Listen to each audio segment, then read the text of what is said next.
Hi guys, welcome back to Pillow Talk. I know we've been gone for a minute, but you know, life happens sometimes, so you gotta give us a minute to catch ourselves. But we're back, and today we're continuing our topic on kinks and stuff. We'll be talking about subspace today. Subspace and aftercare. Before I start, just mention that whenever you practice kink, always do your research beforehand. That's one of the major things, like do your research beforehand. Learn a lot of good stuff, always do your research. But anyways, let's get into subspace, because your girl just discovered subspace. Maybe I already went through it, but didn't know what it was called. But now that I know. So when you're a sub, as in a submissive person, subspace is like a trance that you go into when you're receiving pleasure. When it doesn't necessarily have to be full on sexual pleasure. It can be like spanking, it can be whatever range of activity that's going on. Subspace can come on through that. And it's kind of like a light feeling. You know how do I explain it? You know when you drink liquor and like the first, like let's say you take a shot, that first like wave of like nice like vibe, like feeling that you get when you take your first shot. That floating. Yes. That's what subspace feels like.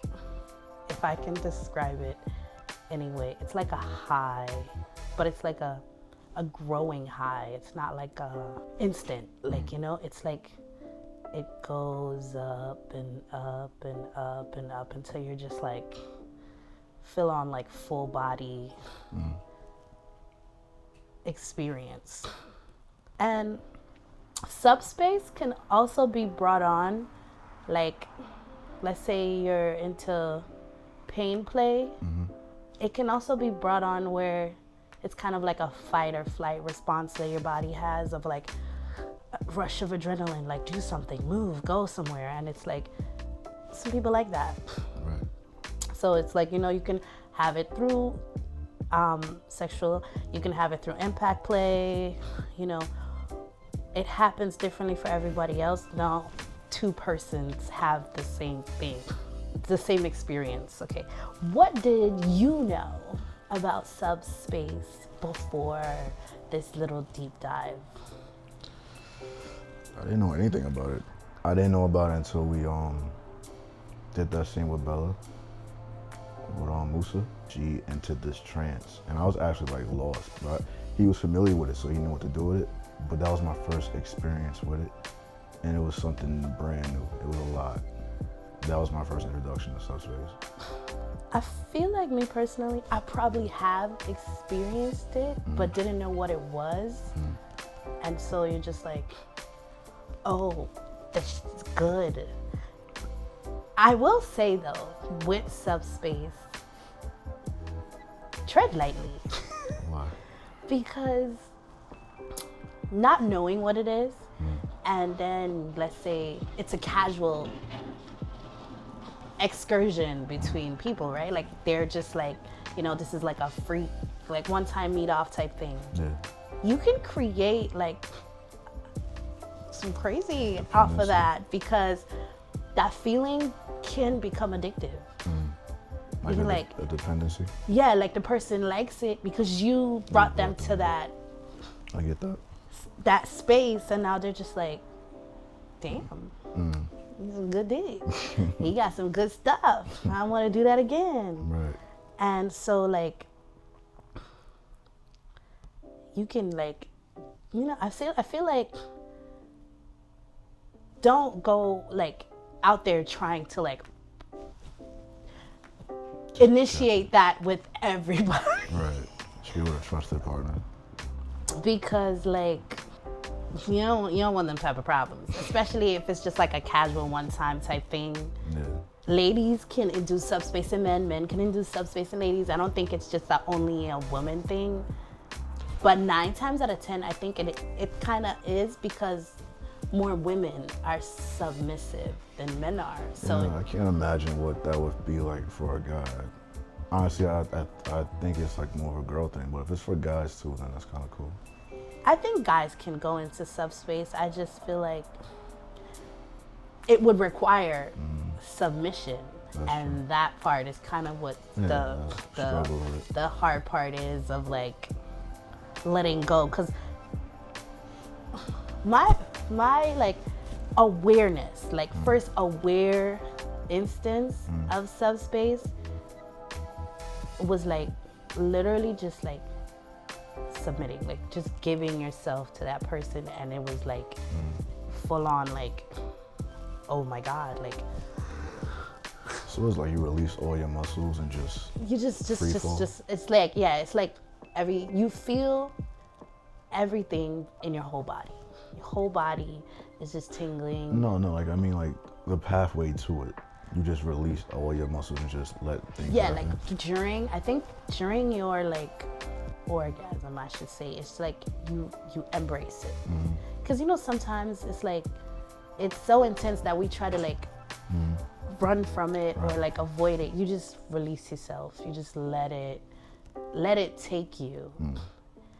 And it's like, yes, basically it's just give up control at that point of like anything. And sometimes it can last between a minute to 5 minutes. Like sometimes it can last longer than that. Some space can last a whole session. Wow. And so that's why I say I feel like when you do stuff like that, it's better to do it with somebody that you trust, somebody that you feel safe and comfortable with. Because when you're in subspace, you're vulnerable to a lot of things, because you can agree to things that you have no like business agreeing to in subspace. And I think one of the main rules is like you never ask your sub any serious like necessary information in that moment, because their answers are involuntary. It's kind of like duress.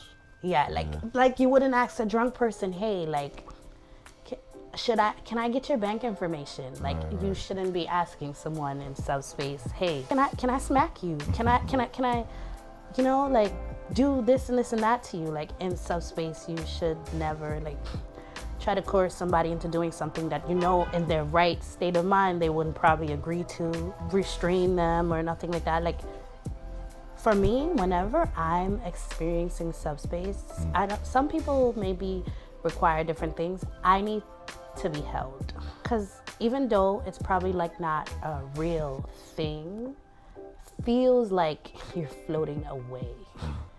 So you're talking about like destabilizing you afterwards? Yeah, like I need, like during the situation, like during the experience, I need to feel like your body, like I need to hold, so I know that like I'm still here, like I'm not somewhere else, because sometimes that's what it feels like, you're like somewhere else, like I'm still here.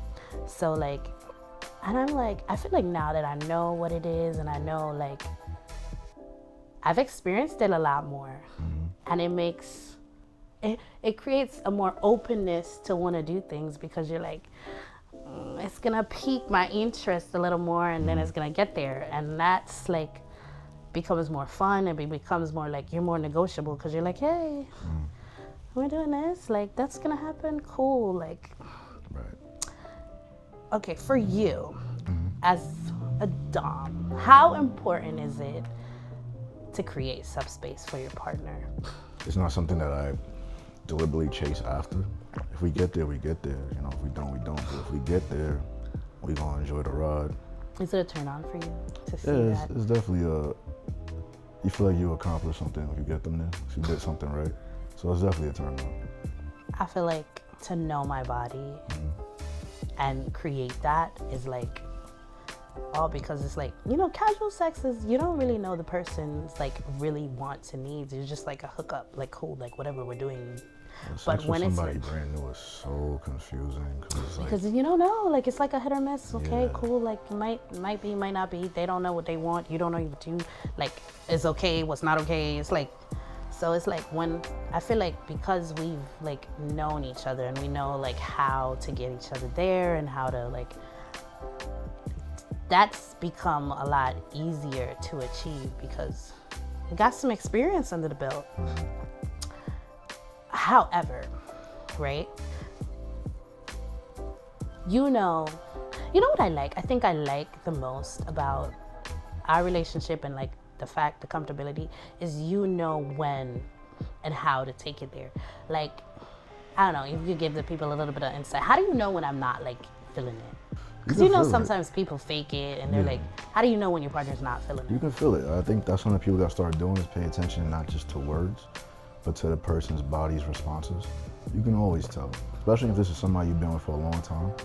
You can feel it. You can feel it down there while you're having sex. You need to vocalize and be like, yo, like, am I doing something wrong? What do you need from me right now to get you there? And you shouldn't be afraid to ask those questions. And I feel like, no cap, that has been the biggest like turn on for me is like him knowing like, no, she done. Or she's not feeling this, or something's wrong, she's uncomfortable. Like, because I've had experiences where I was physically uncomfortable and they continued. Yeah. So it's like I've peeped it in some of your scenes with other people, and it's like, okay, probably got like 10 more minutes left for this because she's not really feeling this. So you can always tell, even when you're not having sex with your partner, you should be able to tell that they're not enjoying what's taking place. Exactly, and I feel like always pay attention to the cues. Like the longer you've been with someone, and this is for couples. I mean, understand, I'm not against single people listening and hearing in, but I'm saying like, as a couple, we can only speak on a couple things. So I'm saying like, your partner, pay attention to their cues, pay attention to, and just kind of like go up and down with it. Like, that's how you initiate subspace. Once you pay attention to what your partner likes and stuff like that, it's easier to just continue with that. Sure. And there's something called, subspace is great, but there's something called subdrop. What's that? What's the after? Subdrop is when you're coming down. What does that feel like? And it's like your body slowly, like,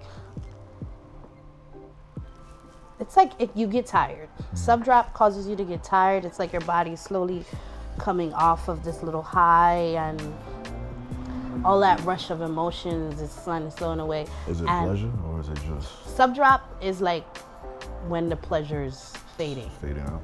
Yes. Okay. And that's one of the main reasons why aftercare is so important, because subdrop can cause you to feel tired, cause you to feel sad. Really? Yes, it can cause some people, especially if it's super intense, if you subdrop too fast, some people cry, they get depressed, like that like rush of euphoria to like a sudden drop in like all this hormones in your body can cause you to be a little bit like uneasy and stuff. So a rush of emotions. Yes, it's like all of a sudden you go from up here to down here. So it's like important for your dom to provide aftercare, because aftercare is is very important, especially when it comes to subspace, because it allows you to come down slowly.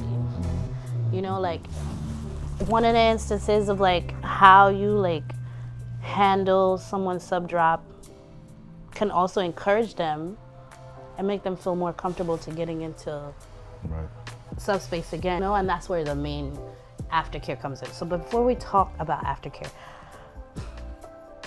like in your like previous, engagements, like before all of this, like what was aftercare to you? What did it look like to you? I didn't have any. I ain't gonna lie, we didn't have any. So it was just like get down, done. Have sex, and that was it. Get dressed. Yeah, watch TV. Maybe some cuddling, but it wasn't like I'm a little bit more experienced now with sex. Back then it was just you just pounding something down, but now it's more to it. I feel like that is the thing. Like as you get older, you get more seasoned, you get more experience, you realize that like you can't just wham bam, thank you ma'am, and then just be like done. So it's like you need that like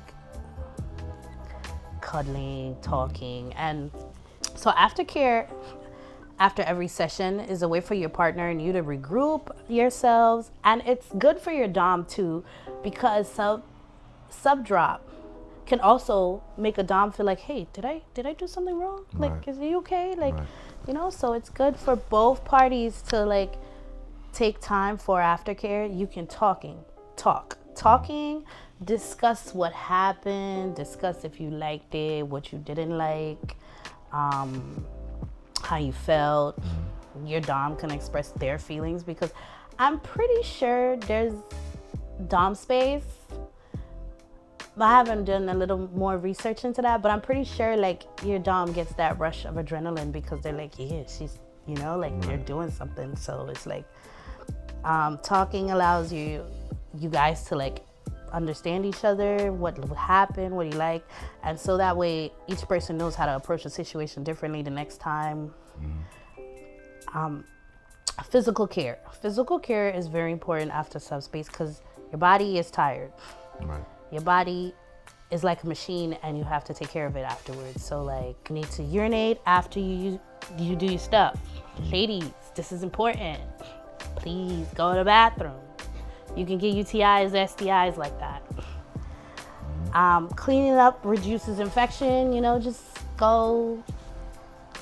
take a bath. Y'all can take a bath together, separately. I like taking baths separately because you're trying to get clean, not be cute.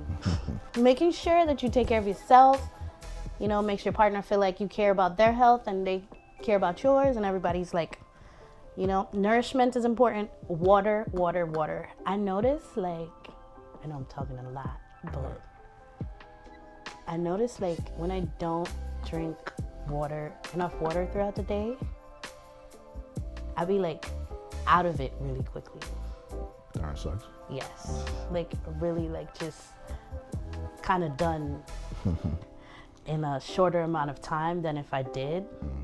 So it's like I just like know that, like, especially if I want to get a little. I think that is like boost, and not just boost the water flow, it boosts your energy. Yes. It's just like dehydrating. For me, I don't know about anybody else, but you know, the water works. It gets dehydrating. You get thirsty real fast, and you know, drink your water. Men, drink your water. I know a lot of people have asked us, how do you like produce more like stuff? Drink your water. You or me? You. Drink your water. Yeah. Drink your water. Stop masturbating so much. Yeah, like drink your water and give yourself a break. Drink your water. Like when you break the habit of masturbating, it becomes really easy not to do it, and you get a lot of benefits from it. Yes, that. And also, having a meal with your partner afterwards kind of solidifies the relationship and the like hierarchy. It's like, okay, you've just taken me through this like wild ride, and now you're feeding me. It's like, okay, it's like, ladies, we like sex and we like food. I don't know why your whole food is such a high level. Because it's like you just make me and now you feed him.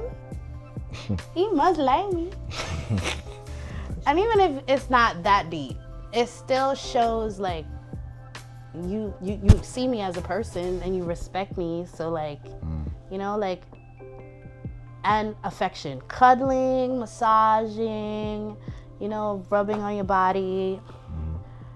I feel like all of that, especially afterwards, is just like helps you subdrop at a level that's like good for your mental health, because it makes you relax. Like for instance, like we talk a lot afterwards, and I feel like it makes me feel safe, like I'm in a safe space. So maybe you don't like notice, but it's like you come down, you're just like, sometimes I get jittery. Yeah. And the talking distracts me from the jittery feeling that I get. And it's just like calm, like vibe that I feel. And I'm just like, it slowly goes away and I feel fine. Right. But truth be told, do men actually care about aftercare? It depends. Not every guy's the same. Depends on who they having sex with. If this is your significant other that you actually care about, yeah, it's important. Because, like, I know some people be like, I feel like if you just do that and get dressed afterwards, it's like you're doing yourself a disservice. It was just a hookup, probably. But even if it's just a hookup. Not every girl wants aftercare. Some girls just call you over just to get smashed out. But then that's what I'm saying. Like, I feel like something's wrong with both parties if you don't want aftercare. I think now that I'm older and like more like experienced, I'm like, aftercare is a big deal. Well, all right, so let's put it like in this perspective. Aftercare for you, you gotta do a scene, right? Mm-hmm. How you gonna get aftercare in a scene?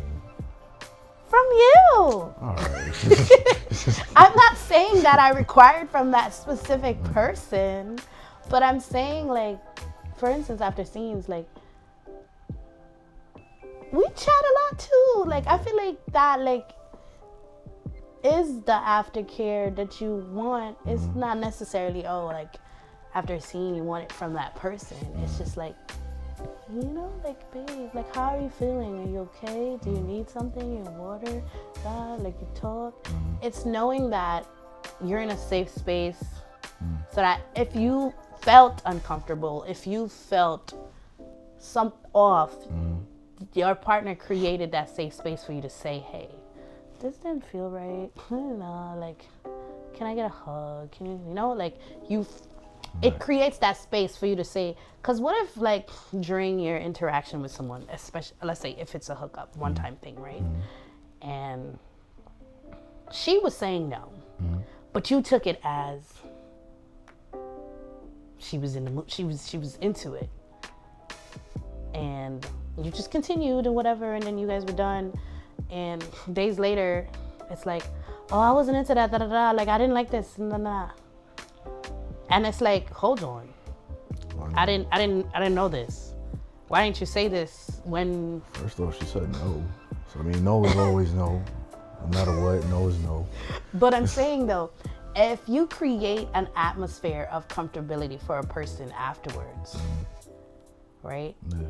They'll be able to say, yo, you kind of was a little too rough, or you was a little too hard, or you went a little too fast. They feel comfortable to speak to you so that, you know, next time, hey, I'm not an asshole. I understand that, okay, I did, you know, like, okay, cool. But that goes back to what we were talking about earlier, about knowing when your partner is not feeling something. Being self-aware of your sexual partner is important. So as far as, like, our aftercare, is there anything, like, you want to add to it? Like, I mean, I don't need aftercare. What do you need? I don't need anything. I feel like the only thing I would, like, want more from aftercare is maybe, like, a little more, like, I don't know. Like, I feel like we kind of got it. Maybe a little more cuddling. But, like, when you're wet and sticky and all this stuff, you know, cuddling's kind of hard. So maybe afterwards. But that's, like, it. Like, yeah, I'm not. I feel like I get my aftercare. And I think I especially get it after shoots. So I'm like, you know, can't say I don't, you know? So to recap, subspace is a trance-like state that you go into during any type of submissive experience. It could be sexual, it can be during bondage, you know, as long as you are feeling like you're floating, or you're like drifting away, you feel light, you feel airy, that's what subspace is. Subdrop is coming down from subspace. Just to recap, coming down from subspace. Subdrop can cause you to feel a rush of emotions. Subdrop can cause you to be emotional. So always, you know, pay attention to your partner. Look out for their needs. Aftercare is important, you know, talking, physical, taking care of your physical, taking care of your nourishment, and, you know, paying attention to your partner. They need cuddling, they need hugs, they need to talk. They feel like, and I feel like aftercare is also, I know you say you don't need, but I feel like aftercare is cool for your dom too, because then you can be like, you know, I want you to, next time you can go harder. Next time you can be a little more rough. Next time. So that lets you know, like, your level, if you can move up a level, or do we have to go back down a level? And I think that's like a perfect time to, like, you know, gauge like your range of like, hey, okay, I think I'm ready to like do this and this and that. After that experience of that session, like, we can do this and this and that. And that way it gives you an insight of like, okay. And I think you should get a pat on the back whenever you've like done something and it's like, okay, cool, I can move on to the next level because you know you got me comfortable to that point. So yeah, that's it for today. And that was Subspace. Peace out, guys.